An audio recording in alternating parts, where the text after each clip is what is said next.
video. Hello, and good morning, good afternoon. Uh, this is video 775. I think it'll be kind of short, and I'm doing the interrogator here. Where were you on Friday night? Um, but have my son here, Harry. I just want to make a quick video about hobbies and interests. And I remember a person that used to play D&D with a long time ago, and um, as they were transitioning male to female, um, they announced to the D&D group that you know this was the end of their DM career, that they would no longer be DMing because they were not going to do male NPC voices anymore because they were a woman, they were a female, and um, it's a free country and not here to criticize that thinking. Definitely there's some things that maybe we do that we're not going to do anymore, once we transition. But I guess what I want to make the video about is, in my experience, there are definitely times when uh, my hobbies, my interests have been my lifesavers, the things that you cling on to that keep you afloat. The transition process, uh, as slow as it seems to be, we always want it to go quicker or faster, or we want better results or whatnot. This and obviously, no two people are going to be at 100% the same. But um, what made me was my hobbies. It wasn't, what made me was my interests, my personality, and whatnot. And I can't imagine, I can't imagine saying, oh, I'm not going to do this anymore because I'm a woman or I'm a man or I'm transitioning. Definitely there's some hyper masculine activities that maybe Boy Scouting was one of them.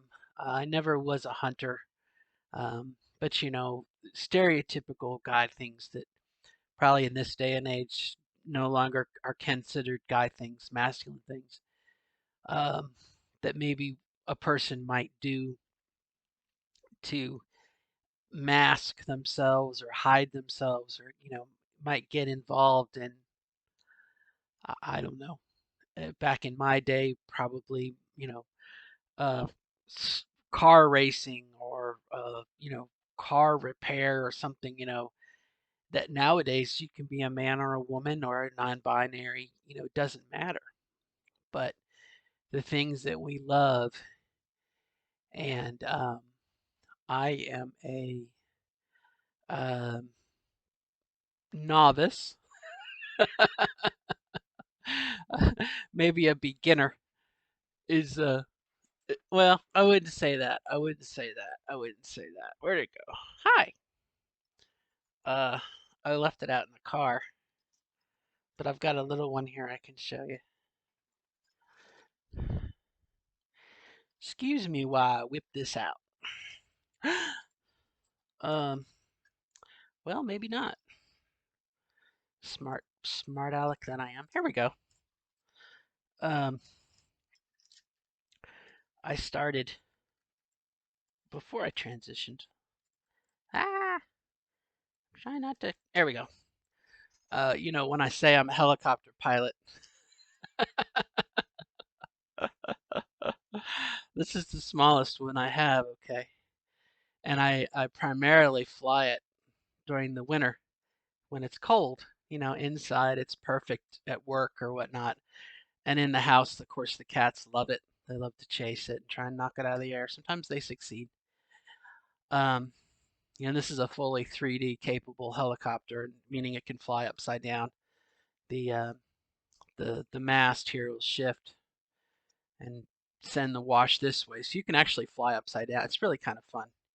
Um, and then I've got another one in the car right now that's about That's about this big, you know.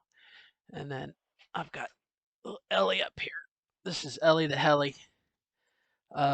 This is a much bigger. This is a T-Rex 470. This is a much. I mean, look at the blades. This is a much, much bigger helicopter. So I wouldn't exactly say I'm an amateur. Okay, and you can see it's still in one piece, and it's been flown a couple times. It's not like I've never flown. I built this. Okay, it came in a box. Now, it came in a smaller box than this. The box is just big enough to accommodate the boom and the front piece here, the canopy. I built everything else in it. I put everything together and built it and fly it and whatnot. Um, so I'm an okay helicopter pilot, I'd say. Getting better and better, but I'm a terrible plank pilot. I'm a terrible plane. I have a little Piper Cub wingspan about yay big that's still in one piece that I'm really good at. It's because it's a Piper Cub. It's very easy to fly. And then today, my poor baby, uh, this was a biplane. Um, you can see the wheels. Look at that. Ah! But we walked away from the landing. Look, he's still in one piece. Uh, you know, I'm not a very good plane pilot. I'll put it to you that way. But principles are just very different. Helicopter, uh, you want control and it stays still and it flies and you manipulate it to go in whatever direction you want. Whereas an airplane, if an airplane stays still, boom, falls out of the sky. So anyway, hope to get better. Hope to get better. But uh, anyway, I had some fun with it before I killed it today. Before I totally lawn darted it. But and that's just the way it goes. That's the hobby. Uh, I've got one other one that I can't. It's up there. It's too big to show you. But I guess the point is that you could tell the excitement in my voice when I shared those things with you.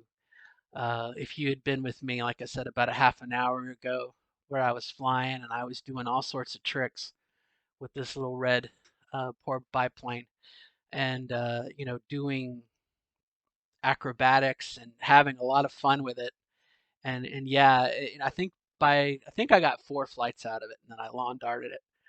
Uh, but that's the hobby. That's the hobby, and you get better, and then you don't crash as much. And it's a hobby, it's an interest, and I guess that's the kind of thing that things that I enjoyed to do previously, I still enjoy to do now. Um, I also play Pokemon. Um, I got some booster packs, and if I do my chores every week on Sunday afternoon, I get to open up a, a booster pack. And now I still play the card game and I play online and everything. I still play. And that's something, again, that I enjoyed before I transitioned. Yet, I guess what I'm driving at is if there are things that we are passionate about and we enjoy before we transition, um, my hope is that you may not think that you have to abandon that um, because you transitioned. Like the DM who said they weren't going to DM anymore because they were going to work on their female. So I went deep on that. They were going to work on their female sounding voice, and they weren't going to DM anymore. Usually if you're a DM, you do it because you love it, you enjoy it, and I almost wonder if maybe some of that post-op depression. I know in my case, having surgery was like all I wanted, and yeah, I mean everything else took a back seat. I stopped flying. I stopped crashing planes. I stopped flying helicopters. I stopped a lot of stuff in my life while I was saving up for the surgery. Um, but then after I had the surgery, and it was like such a letdown.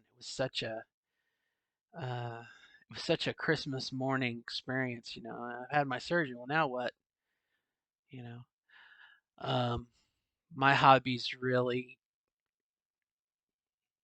really kept me going, kept me sane. And I'll tell you another story about a friend I had. Not anymore. We're not friends anymore. But this individual, and I think I have shared with their story a little bit. They love to restore video game cabinets. Okay, they as a hobby, they would buy up video game arcade game cabinets. Okay, arcade game, Donkey Kong, Robotron, Pac-Man, Asteroids. Okay, our old stand-up, go to the arcade, put a quarter in, and play video games. They loved restoring them, and they showed me their basement. I mean, it was like my childhood, my middle school childhood all over again. Just console after or cabinet after cabinet after cabinet of games. Frogger, Centipede. Okay, um, and it was their hobby, and it was the kind of thing. I don't know how much you know about um, arcade cabinets, consoles, but the the equipment, the electronics, is like a very primitive computer board, like a motherboard for a PC. If you build PCs, and so it required a lot of. They would have to clean the boards, and sometimes they'd have to resolder parts of it.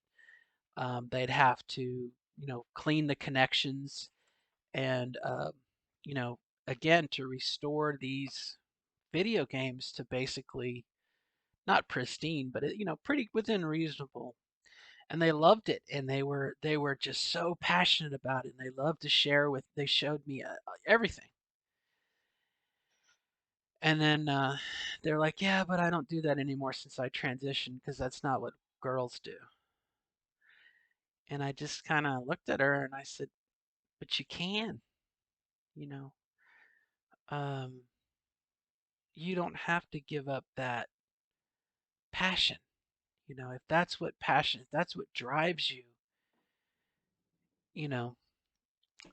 It, I felt sad. I felt sad. She and it was a choice. I mean, we all freedom of choice. You know, she was killing off part of herself that she thought she couldn't be. And I have another friend, Brenda, who does an EMT and some other things, but she's part of a pit crew. EMT. I'm sorry. Before I wish I could take all that back. She is an EMT at a racetrack up in Indianapolis, and wears the fire suit. She's there to help, in case there's a fire or help with the driver, and she's up on her all of her EMT stuff. That was her passion before, and it's still her passion now. You know, and to sit there and talk about Indy racing, or I like NASCAR truck racing. Okay, imagine that. I could show you up there. I've got some trucks that I've built, but also that I race, and I go mudding RC, with mud, trucks and whatnot. I used to take my daughter out, and we'd go rock climbing, and you know, I guess again, if you have a passion, I hope that don't feel like you have to give that up because you've transitioned, and who knows, maybe it might be something that you rediscover, you know, something that maybe you initially embraced, whether it be as a diversion because you didn't want to face up to the fact you were transgender, or maybe again, not necessarily as a beard, but as a hypermasculinity or whatnot. Um, you know, Maybe you'll come back to it and you'll enjoy it. I can't think. The only thing I could think of maybe was scouting, because I was um, in scouting, Cub Scouting, Boy Scouting, Order of the Euro, and in Gainesville where I lived, and then here I was a unit commissioner. I worked volunteered for the district and would go out and help troops, help Boy Scout troops and Cub Scout packs better themselves. It's kind of a volunteer. I could still kind of see myself doing commissioning, just because I have so much up here that's not being used.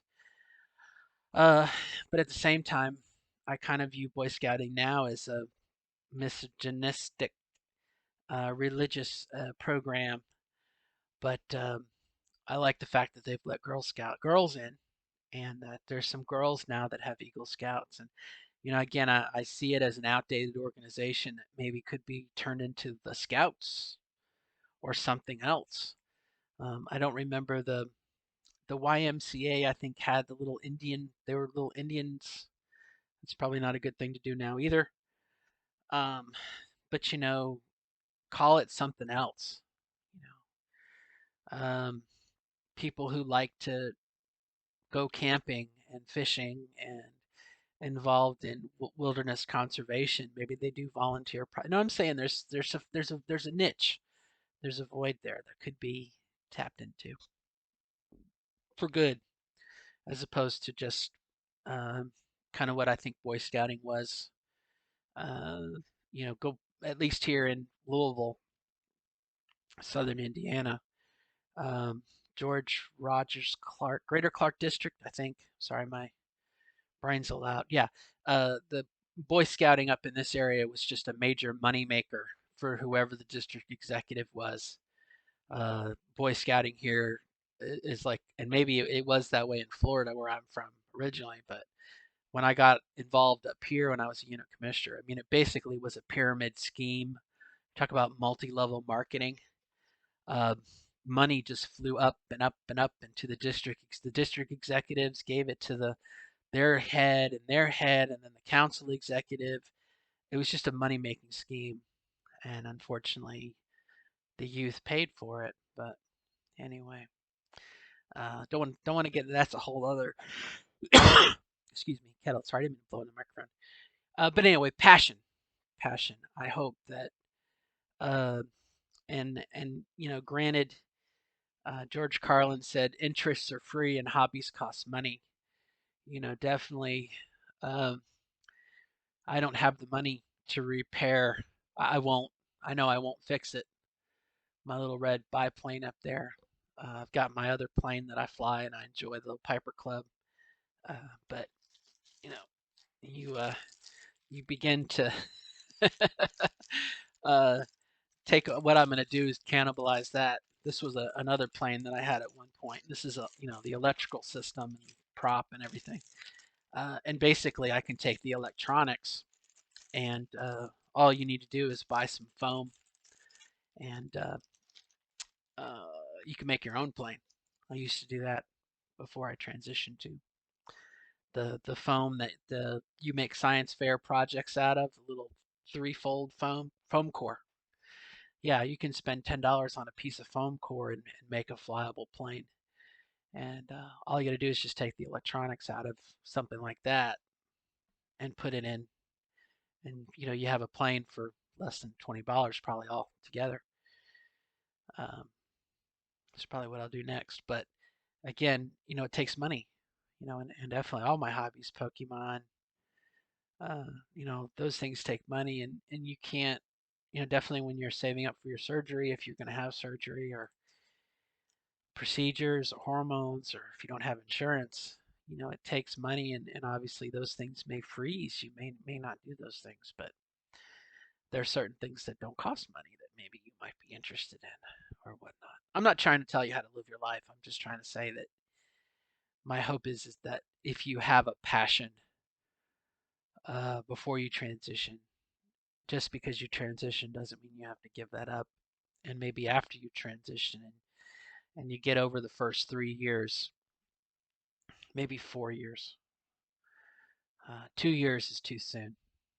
Your first year, your body's changing. You've got, what am I going to tell my parents? What am I going to tell my spouse? What am I going to do work? And then, around that seventh month of hormones, when, if you're taking hormones, people begin to wonder, there's a change with you, and you deal with work, and then you go full time, and you got to do a whole year of full time before you can have surgery. And so, that's, at least that's what carried me through my second year.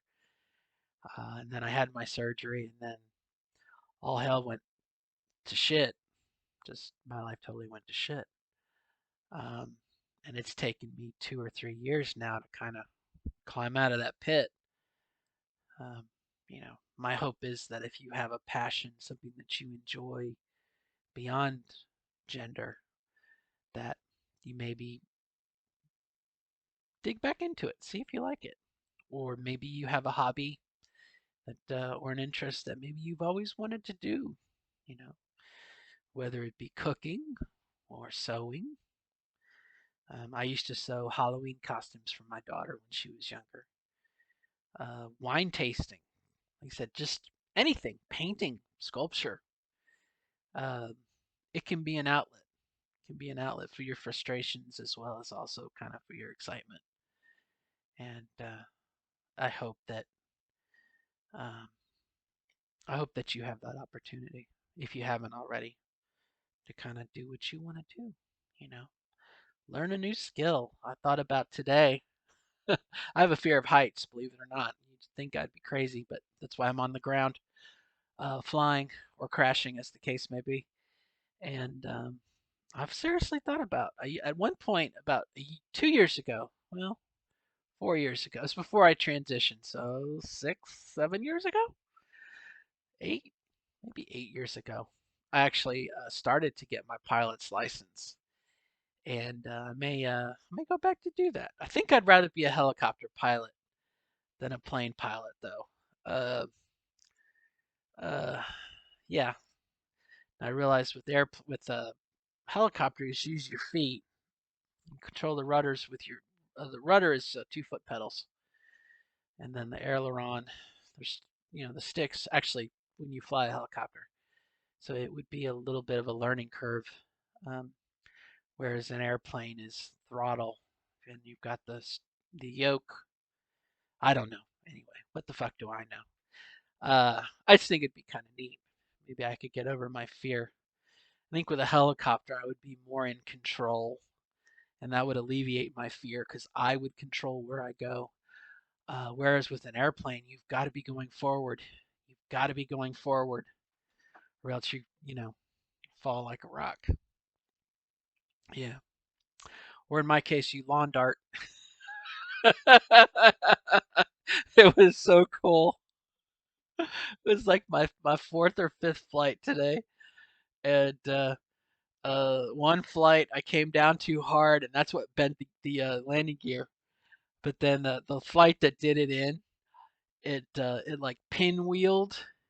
It stalled. The plane stalled, and I was trying to get it back under control, and I wanted to get it belly up before it hit the ground, and it hit a large weed. I was flying in this huge field, and so then all that momentum, you know, mass times volume, uh, mass times velocity, excuse me, all that momentum that was going this way got turned into rotational momentum, and so the plane started to spin, and it did like the side pinwheel as it hit.